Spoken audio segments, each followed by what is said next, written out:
कार्तिक एक मोची था। अपनी माँ के साथ रहता था। कार्तिक पूरे दिन गांव में इधर उधर घूम घूम कर मोची का काम करता था और उससे जो भी पैसे बनते थे उससे उनका घर चलता था। तेरे तो बहुत भाव बढ़ गए हैं कार्तिक।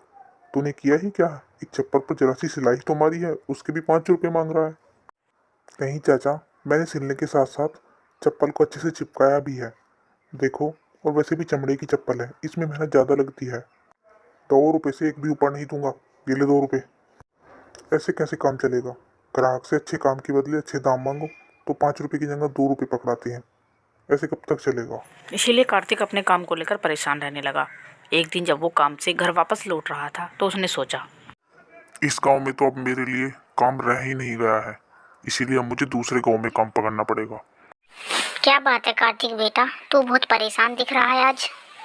सोच रहा हूँ माँ कि इस गांव में तो मेरा काम चलने से रहा, क्यों ना किसी दूसरे गांव में जाकर काम देख लूँ, उससे थोड़ी कमाई भी हो जाएगी। ठीक है बेटा, जैसा तुझे ठीक लगे, लेकिन अपना ख्याल रखना। तेरे सिवा मेरा इस दुनिया में कोई नहीं है। हाँ माँ, मैं शाम होने से पहले लौट आया करूँगा। अगले दिन कार्तिक दूसरे गांव चला जाता है। अब कार्तिक दूसरे गांव जाता और शाम को घर वापस लौट आता। एक दिन जब कार्तिक शाम के समय घर वापस लौट रहा था, तेज मूसलाधार बारिश शुरू होने लगी। अरे ये तो बहुत तेज बारिश शुरू हो गई। ऐसा करता हूँ, पेड़ों के बराबर बराबर में चला जाता हूँ। पेड़ों की आड़ से मुझे कम बारिश लगेगी। हाँ, इस पेड़ के नीचे खड़ा हो जाता हूँ। अरे ये 3 युवतियाँ कौन है और ये इस घने जंगल में क्या कर रही है? और इन तीनों में से एक युवती रो क्यों रही है?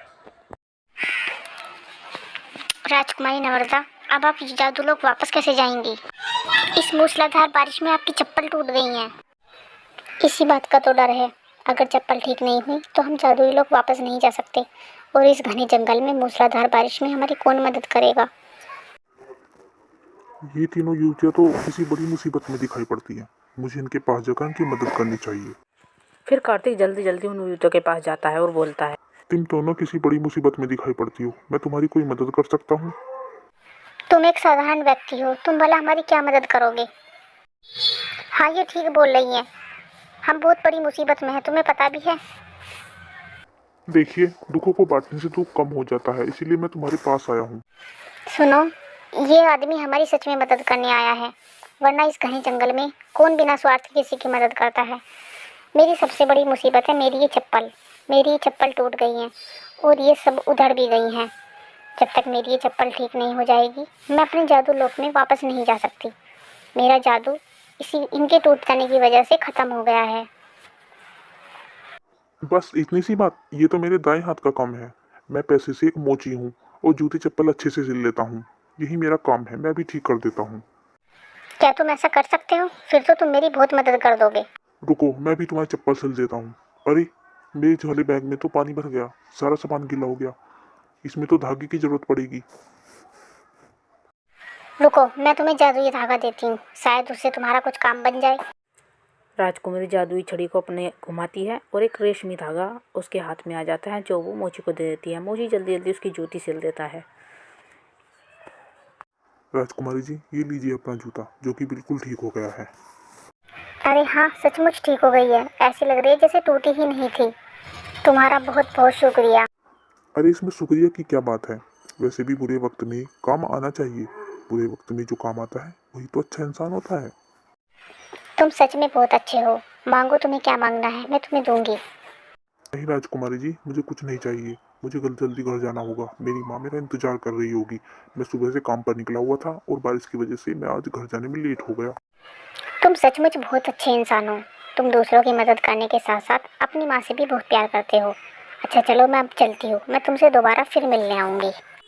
फिर राजकुमारी अपनी शक्तियों से वापस जादूलोक में पहुंच जाती है, लेकिन पता नहीं क्यों राजकुमारी बार बार उसी के बारे में सोचती रहती है। राजकुमारी नम्रता, जब से तुम धरती से आई हो उस युवक के बारे में ही सोचे जा रही हो। ऐसा क्या था उस युवक में? पता नहीं, मेरा मन बहुत उदास है। पिताजी मेरे स्वयंवर की तैयारी कर रहे हैं और मैं उस युवक को अपना जीवन साथी बनाना चाहती हूँ। वो युवक एकदम अलग है।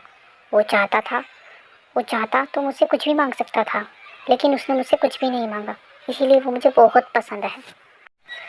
मगर राजकुमारी, उस युवक से आपका विवाह संभव है, क्योंकि वो धरती पर रहता है और उसका जादुई लोक में आना संभव नहीं है। एक बार मैं पिताजी से बात करना चाहती हूँ, नहीं तो मुझे ऐसा लगा कि मैंने कोशिश ही नहीं की। राजकुमारी नम्रता सारी बातें अपने पिता को बताती है कार्तिक के बारे में। तुम जानती हो कि धरती से किसी का जादुई लोक में आना संभव नहीं है।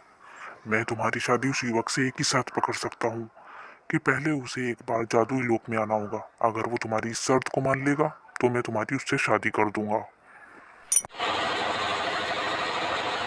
अब मैं क्या करूँ? मुझे एक बार कार्तिक से जरूर मिलना होगा, तभी उसे मैं जादू लोक में ला सकती हूँ। राजकुमारी नम्रता फिर कार्तिक को सारे में तलाशती है और उसके पास आती है और उससे अपने दिल की बात कहती है। राजकुमारी नम्रता, मैं तो बहुत गरीब हूँ, भला तुम्हारा और मेरा क्या मेल।